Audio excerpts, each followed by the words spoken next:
Have a seat, Mr. Blackman. Since you sit down, I will. Just take it easy. Mr. Brent? Ed, give me 1 second. Okay.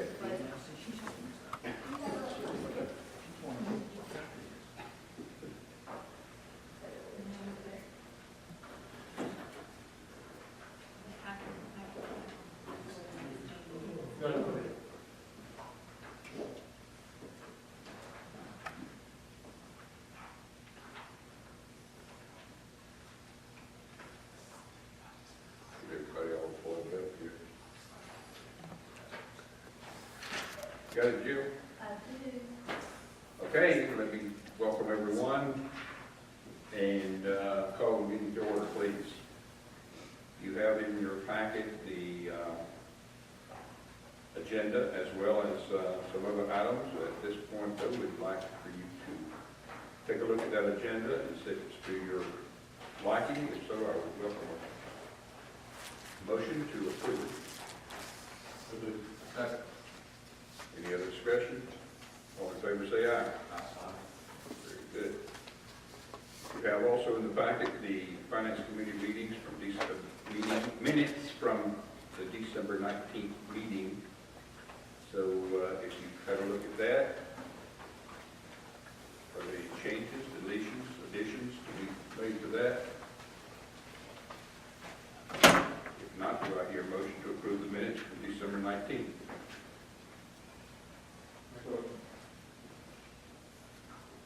Second. Is that Kevin?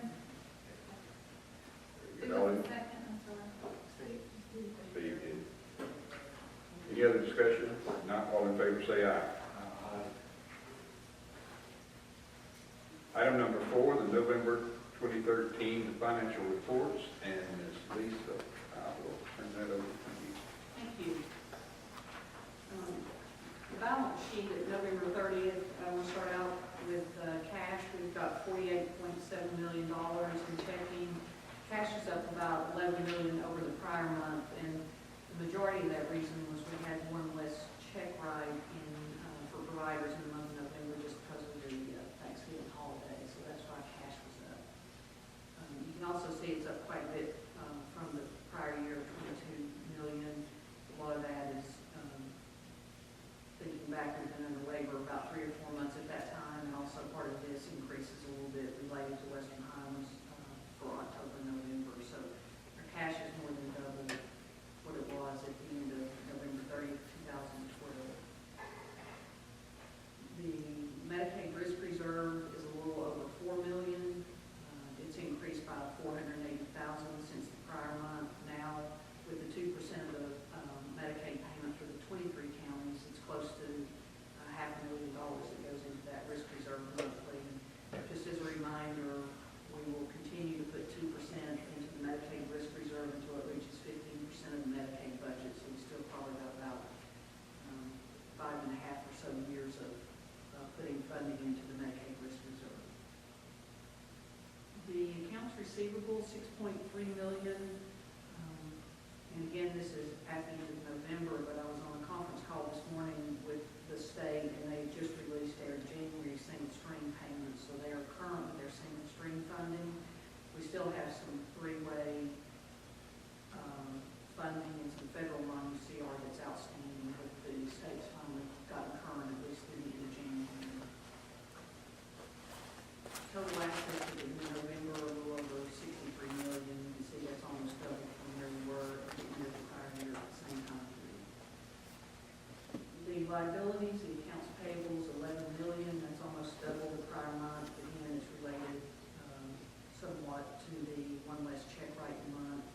And then the IBNR for state and Medicaid is around $16.5 million.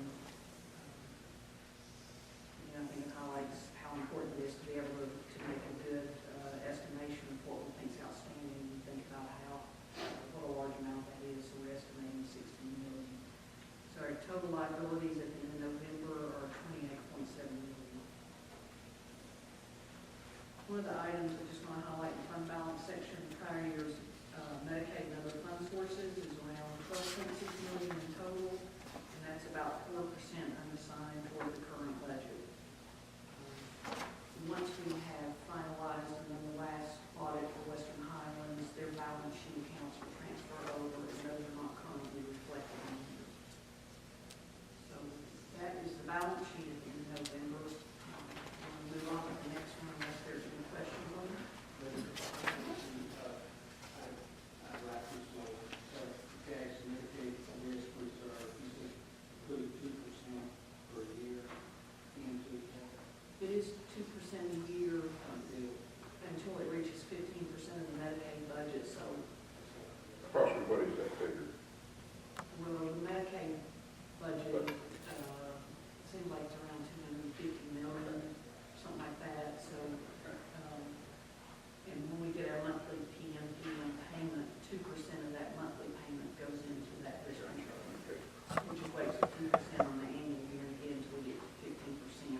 thing to point out on here, the Medicaid column, the total assets or even the total liabilities and fund balance, of course, 41.7 million. That's 2/3 of our assets. So 2/3 of the balance sheet amount relate to that. I'm going to move on to the analysis of revenue and expenditures. And this is July through November, so for 5 months of the year. Total Medicaid service revenue, I'm looking at the fourth or fifth column over, we've gotten 67.8 million in Medicaid service dollars. The total service expense is 63.3 million, so our surplus for Medicaid service funds is 4.4 million. So we're utilizing through November around 93% of our service dollars, and we've always had a target to not be below 90 and to not be above 100. So we're in our targeted range. Are you laughing because I don't want to be over 100? Oh, yeah, I would say that's it. That's it. I think just to note some of the service expense line items, outpatient, 5.5 million is the third highest among the service categories. And I think from what I understand, and Brian, Christina, and others can address this better than I think we're trying to drive a lot of services more toward outpatient services and see that as being important. So we've got 5.5 million there. And then just two other areas that innovation is 21.8 million and ICF&R 13.7 million. So you can see from the numbers, those two categories are the large amount of their service expense. The administrative revenue on the Medicaid side, we've got 9.8 million of revenue. Our expenses are 7.5 million. So we have a surplus of about 23% on the administrative side. So overall, our net operating surplus for Medicaid is 6.7 million, and that's 9% of total Medicaid dollars. That is exclusive of the risk reserve, which is 1.5 million this July through November. On the state and federal, we have 15.5 million in revenue through 5 months. We've expended 12.5 million. We are working, especially with comprehensive providers, on trying to address some of the needs they have and carrying out additional service, so that we can look doing that with some of the service surplus. And on the administrative side, on the state side for revenue, we have 1.6 million, and year to date we've used all of about 38,000 of that. So if you look at the far right column, which is a total for Smoky for all payer sources, our revenue through November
Hearing no questions, motion to approve the financial report as she is presented. So moved. Second. Any other questions or comments? Not. All in favor say aye. Opposed, no. Good. Please.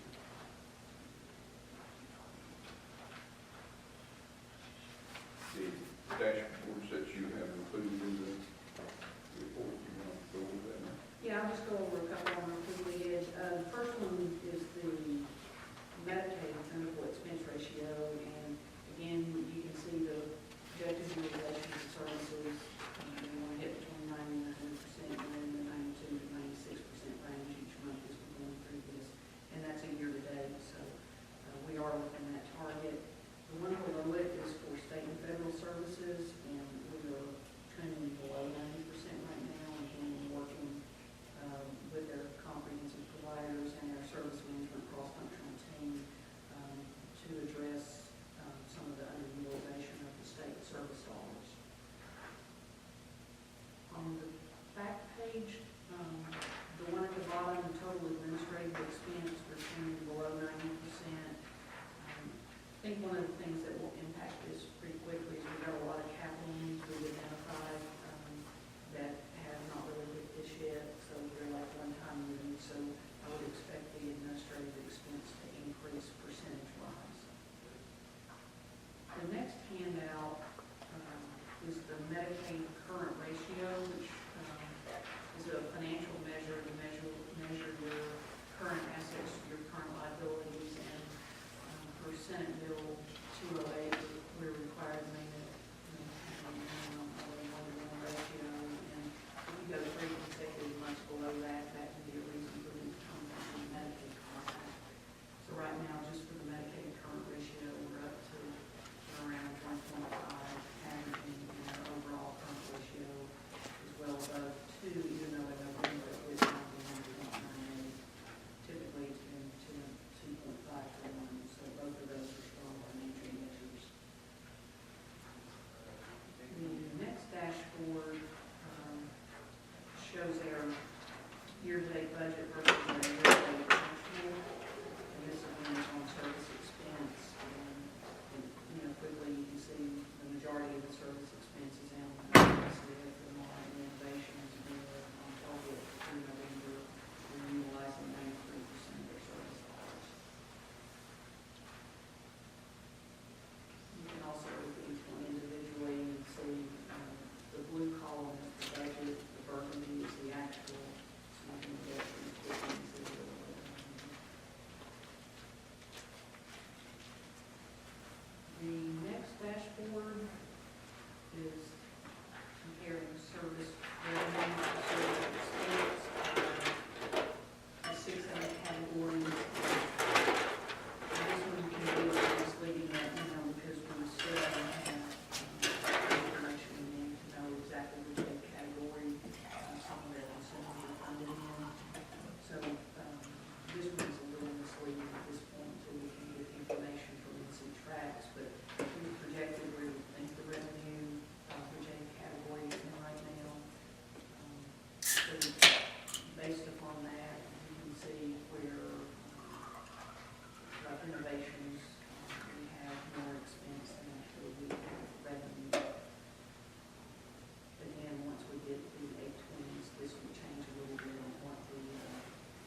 quite scary where we were headed.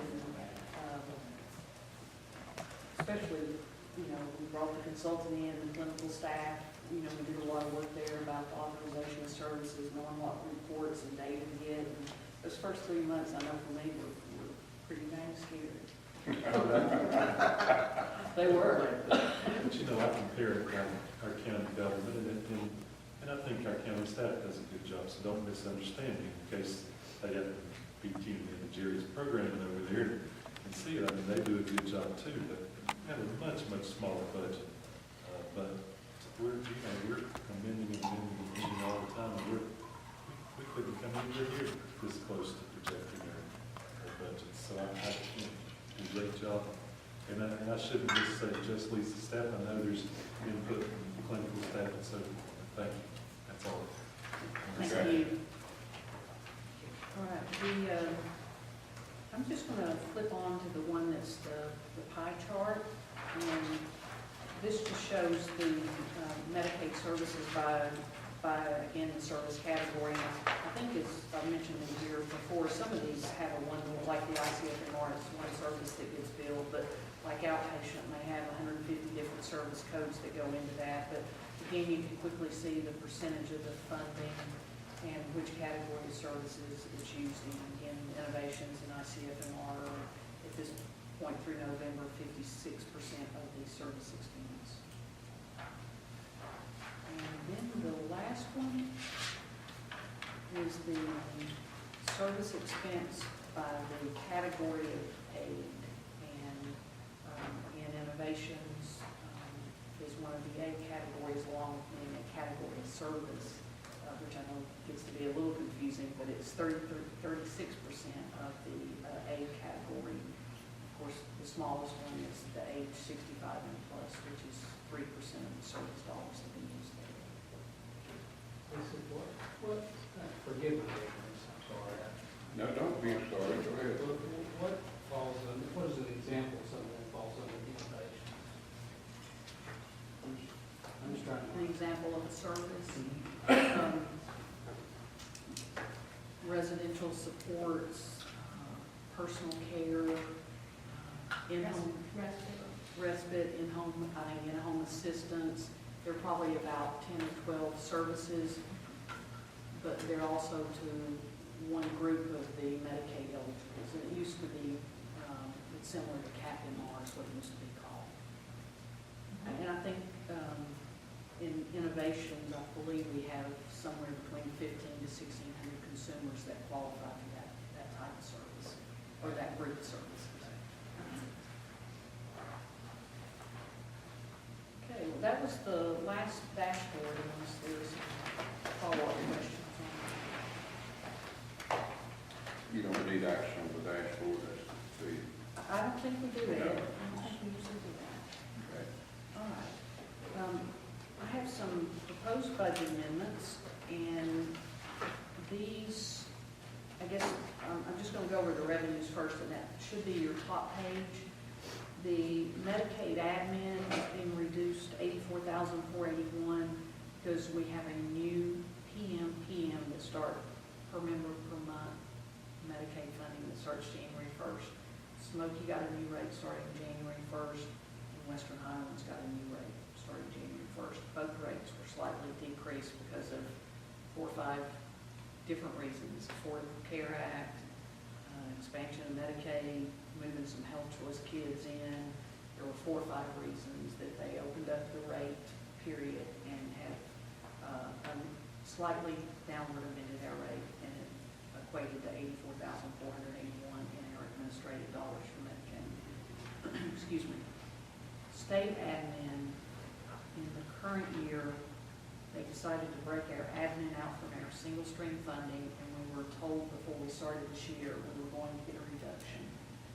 We didn't know how much that reduction was going to be, and we got the allocation letter, I believe it was back in October, and they reduced our admin.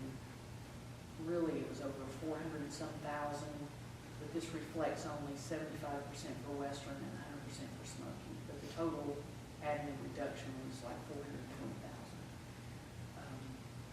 So we're doing a budget amendment of $363,818. when the Medicaid PMPM goes down, the risk reserve, the admin, and the service dollars all go down. So the risk reserve is being reduced 13,128,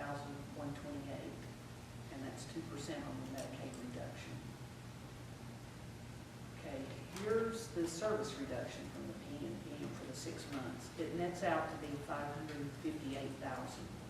Because one of the changes they made in the rate that changed October 1st, they shifted money from the Medicaid B to Medicaid B3 because they want us to increase the Medicaid B3 services. But the net of that was a reduction of $558,805.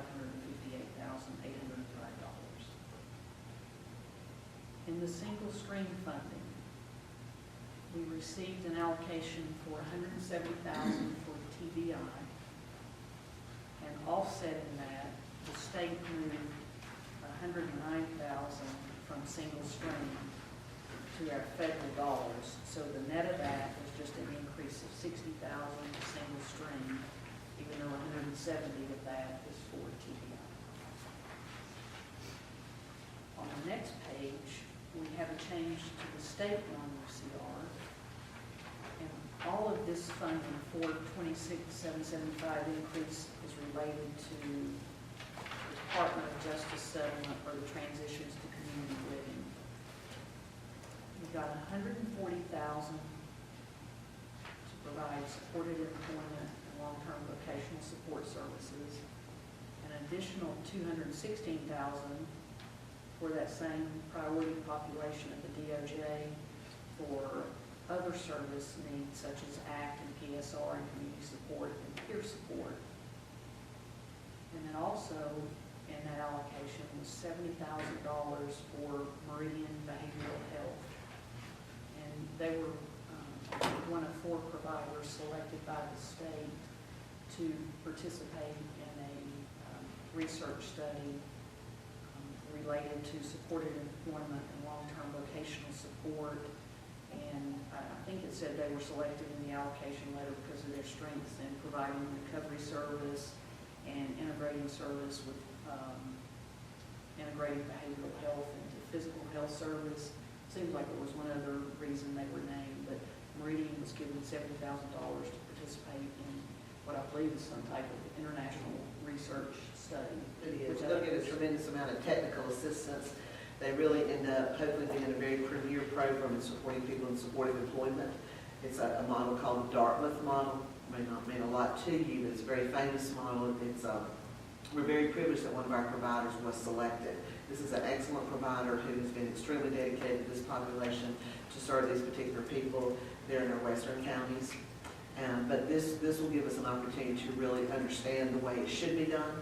And they'll get a lot of technical assistance, and they will also have an opportunity as we coordinate other providers to visit them, get some of that technical assistance, so we can grow the service over the next couple of years based on it starting there. So only 4 in the state got it, and a lot of people applied. So we're very privileged, so that's good. And on the federal UCR funding, it increased $547,812. $438,250 is money that's being restored that got cut last year, and then added to that again was the realignment of the $109,000 that the state took to be able to meet this federal match. This is the funding that I think if we just take a minute and talk about it, because I think we'll hear a lot about from the AdVet providers, because they believe this money was restored for us to purchase AdVet, and this money, only $182,000 was restored in adult PD. So all of this cannot be used to go to the AdVet providers. So we'll work on that internally with their service management group and decide how to utilize this funding.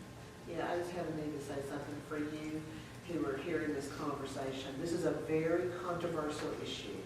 The providers we're talking about provide, it's a vocational placement where people go during the day. These are people, most of these people have intellectual development disabilities. They're complicated. Families have been taking their loved ones there for 10, 15, 20, 30, 40 years. This is a very important service for these families. What I want to share with you is that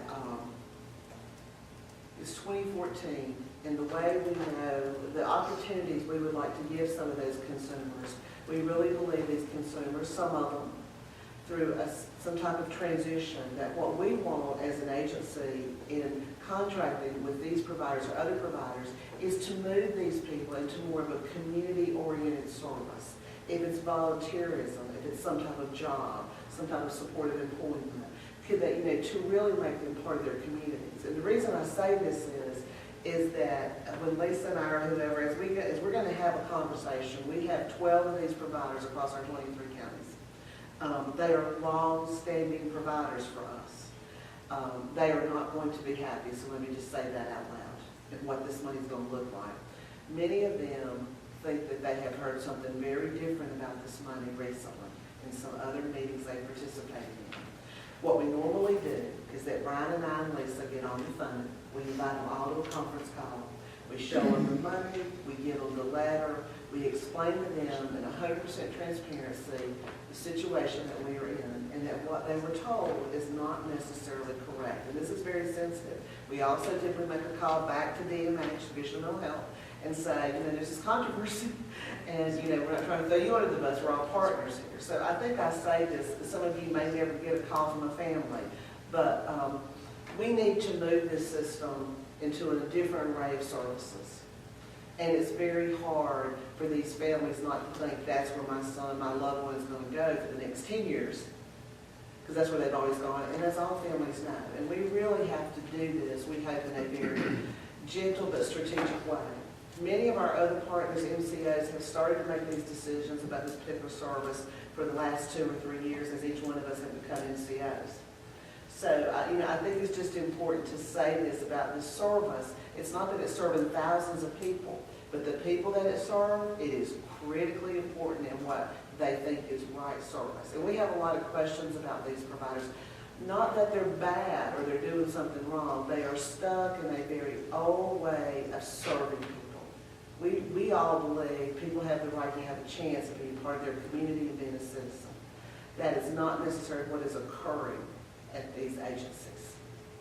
So I want to be very, very respectful as I say this, because these are people that are very politically savvy. They have definitely taken Brian and I to town on many things. We will try to have the best, most transparent conversation we can have, but this is going to shift. And kind of what has happened is, to be really honest, we need to take an opportunity the way we have received this money this year to do something different. But we are not in the business, I think you all will know, not of hurting people. But the CEOs that run those organizations aren't going to be real happy. They're thinking this is going to be a lot more money, a lot more money. They're waiting to get the check in the mail, as one guy told me yesterday.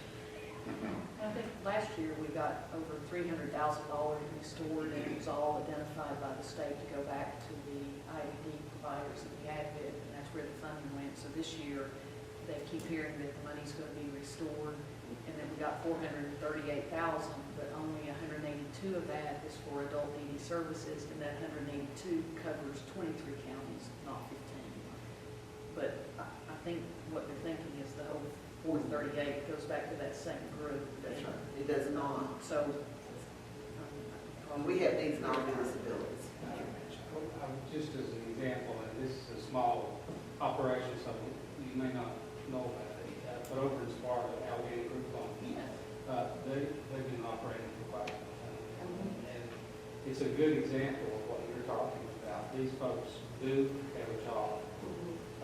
They have a packing contract, and they pack fiber and ship it out, comes in and package it and ship it out. And they're contributing parts of our community. They spend their money in our community. Folks have to go shop at the local grocery store, grocery stores, and so on. So it really works if you can get them to that point.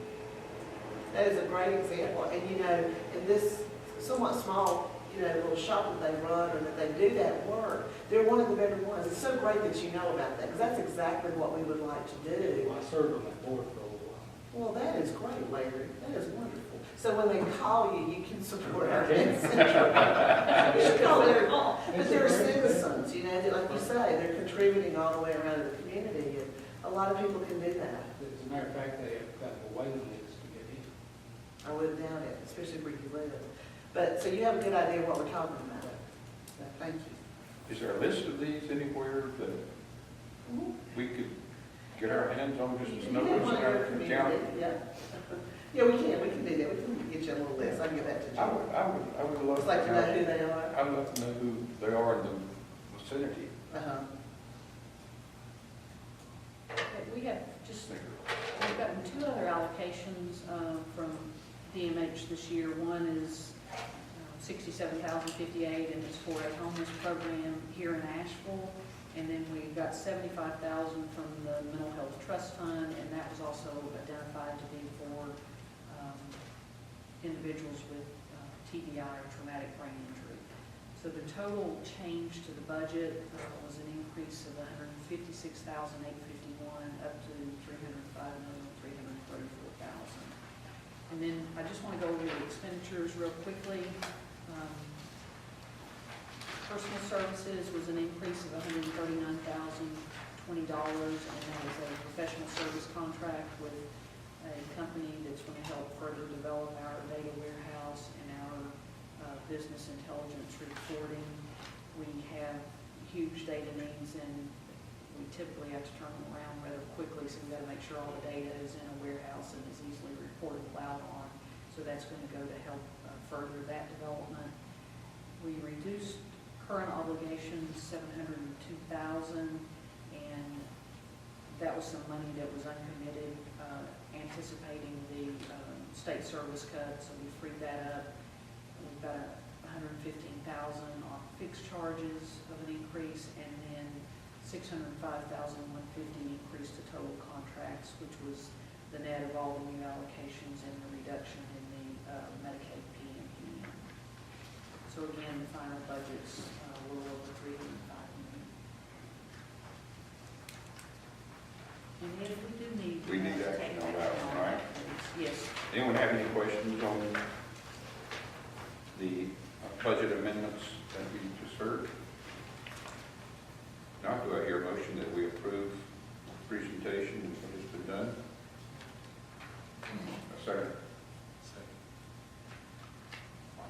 Michael, I thought I heard it. What was you? Any other questions or comments? Not all in favor, please say aye. Aye. Opposed, no. Carries.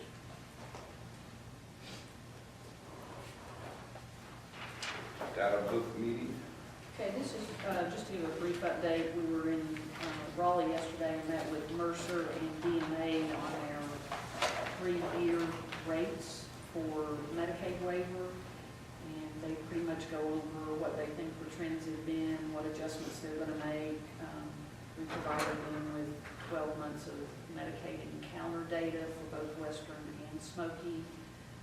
We've given them things we've estimated to be paid outside of the waiver, and then by March they will come back and give us what our offer rates are going to be. And starting July 1st, we'll have one combined rate for the 23 counties. And we also have an opportunity to provide them information that they would like back by, I think it was February 7th, of anything we think is unique to our counties, whether it's the increase in care coordination because of the rural nature of the counties and things like that that we can provide back that help hopefully make them either increase the rate or not decrease it as much as maybe they otherwise would. So we're going to provide them information back. I think the meeting with them is always very collaborative. Seems like they're willing to hear what we have to say. They tend to really like Brian and cut up with him, so I know they're really fair to it. Yeah, Brian's always helpful there. Really, they just yeah. But anyway, the meeting's kind of fun. You know, it's like, yeah, so, but we're going to provide some information back and Sure, if I understand that see if we routine. can get them to impact the rate some. Brian, that's stick. Yeah, Wow. he relates to those actuaries. I never can figure that out. Well, it's so nice and logical and planned, and, I mean, it's based on theory to a certain degree, but, you know, the other elements are, you know, they try very hard to make it as scientific as possible, let's put it that way. So we should know by the 1st of February what our rates for next year will be. So, By February, you say? first, I'm sorry, 1st of March. 1st of March. So we're gonna try to provide some information to get, to make sure we got a fair rate. NC Tracks, is that you also? That's me. I just want to give a quick update, I guess, on NC Tracks.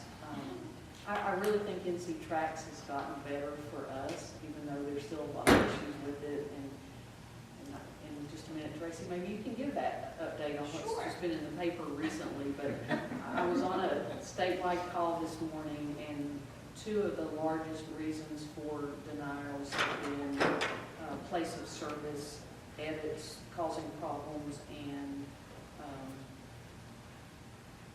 no budget set up for services, I think is what they called it. And one of those is now fixed, and one is supposed to be fixed by Monday. So at least two of the large denial reasons in the system, they have done some system edits to correct. So I thought that was very positive.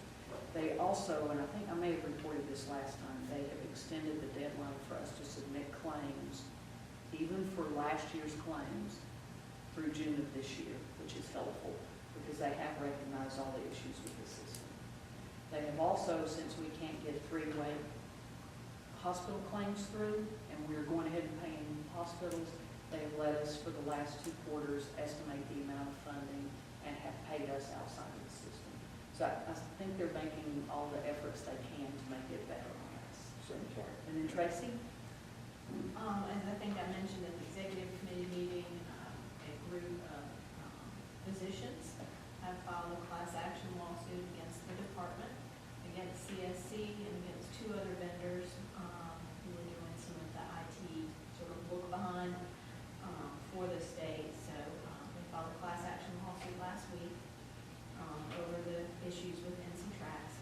The lawsuit is supported by the Medical Society, which is a little surprising that they have so publicly come out and said that they support the lawsuit. Essentially, these are some providers who did not have the margins to really be able to survive this period of time where they just were not getting paid.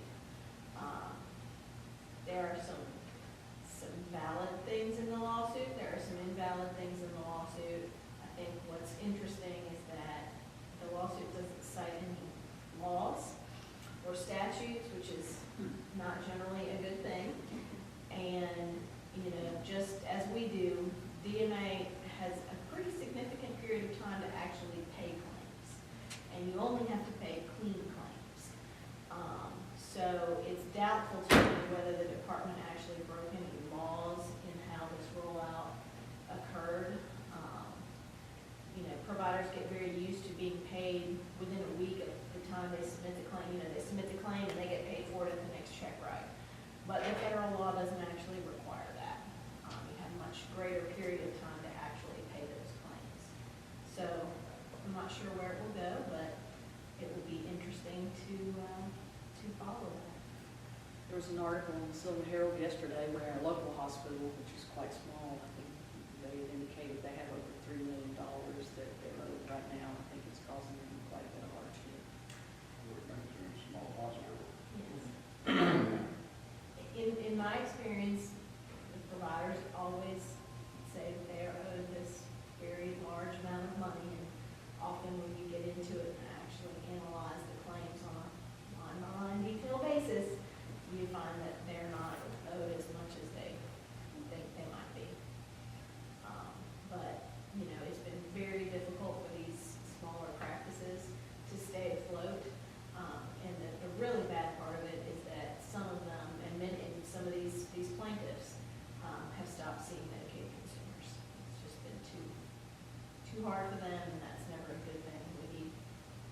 We need more providers, not at least in the fiscal health side, not less. That's it. Okay. Very, very good. Rick, do you want to speak to this being probably the last meeting of this particular finance committee? You will speak, there's 2 or 3 in here that were not in the executive committee meeting about the retreat. They'll hear it later on. Speak to it now. be held on February 21st and 22nd for the new constituted board. One of the things we're going to do at the meeting is review the bylaws, because the bylaws basically address all of our committees, such as the finance committee, executive committee, and so on. Also, the board officers, it addresses all those things, so we'll need to address all those. But first, we need to start with bylaws, and our two attorneys are going to look at those bylaws and make recommendations on Friday, and on Saturday, we'll take some action. We need to take some action. Our second meeting will be in March, so we need to be prepared to move forward with that. But I appreciate you guys who won't be on the finance committee anymore. You're attending this and being a part of it, and your input and your questions and so forth, and the time that I've spent as chair of it, and I really appreciate it, and Smokey has benefited from that. Any other comments from anyone? Not a motion to adjourn. So moved. I'm gonna miss you guys doing it. All in favor, please say aye. Your sentence is almost over. There you go.